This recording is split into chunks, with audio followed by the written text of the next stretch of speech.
Какой бы ты мог дать совет участникам нашего форума, лидерам, которые, ну, сейчас вот это все, как все мы вместе это проживаем, чтобы не потерять себя, сохранить себя, оставаться центрированным, творить, реализовывать себя не из личиночного состояния двойственного, а из целостного состояния творческого, гениального?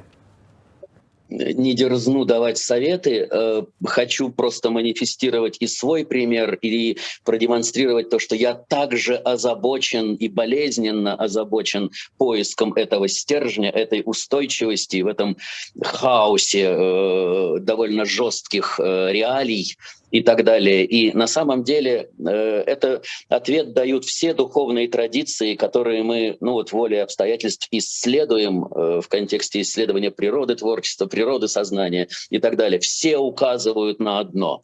Начиная еще, понтанусь знанием этого грандиозного текста Брихадараньяка Упанишад, 900 лет до нашей эры, да, один из первых источников индуистской философии, да, и даже уже тогда человек люди утверждают, что не смотри вовне. Внешний мир — это всего лишь проекция твоего внутреннего бесстрашия и твоей внутренней устойчивости. И если мы находим методы и озабочиваемся дисциплиной, чтобы действительно разгадать этот код, да, мое устремление вовне не принесет никаких ощутимых результатов. Это конечные игры.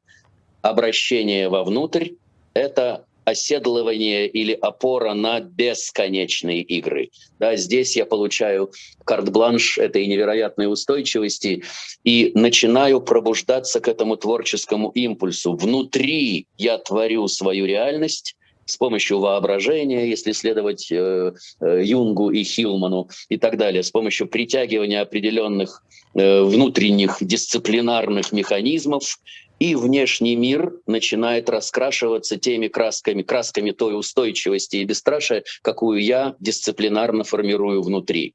Да, ничто не может меня выбить из седла. Да?